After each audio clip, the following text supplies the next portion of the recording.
Hello' everyone, মোৰ আন এটি মিনি ব্লগলৈ সকলোকে স্বাগত জনাইছোঁ। নতুন বছৰ বুলি সকলোৱে পিকনিক গ'ল, কিন্তু আমাৰহে যোৱা হোৱা নাছিল। সেয়ে আমি চাৰিটা ওলাইছোঁ আজি আমাৰ ওচৰতে থকা বাঘমৰালৈ বুলি। এয়া আমি বাঘমৰা পালোহি। আপোনালোক বাৰু পিকনিক খাবলৈ কোন ঠাইলৈ গ'ল কমেণ্ট কৰি জনাব। আমাৰ যোৱা যিহেতু লেট হ'ল, সেয়েহে মানুহ ইমান নাছিল। আহি এয়া বিচনা চাদৰ এখন পাৰি ল'লোঁ তলত বহিবৰ কাৰণে। খোৱা বস্তুবোৰ ধুনীয়াকৈ এনেদৰে উলিয়াই লৈছোঁ। আমি আকৌ ঘৰতে বনাই নিছোঁ দেই।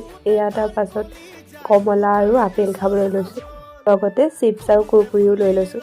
তাৰপাছত এতিয়া বায়ে চালাডৰ কাৰণে এয়া পিঁয়াজ, তিয়ঁহ, গাজৰ লগতে জলকীয়া কাটি আছে। ঘৰতে বনাই অনা চিকেন বিৰিয়ানীৰ লগতে লোকেল মুৰ্গীৰ গ্ৰেভি, আৰু এনেদৰে গোটেই চাৰিটাই বহি লৈ ধুনীয়াকৈ খাবলৈ লৈছোঁ। এইজনী জয়ী মানুহ ধুনীয়াকৈ বহি আছিল। খাই বৈ মেলি অলপমান ফটো উঠিলোঁ আৰু এতিয়া ঘৰলৈ বুলি আহি আছোঁ। আজিলৈ তেন্তে ইমানেই। ভিডিঅ'টো চাই ভাল পালে লাইক কৰিবলৈ নাপাহৰিব।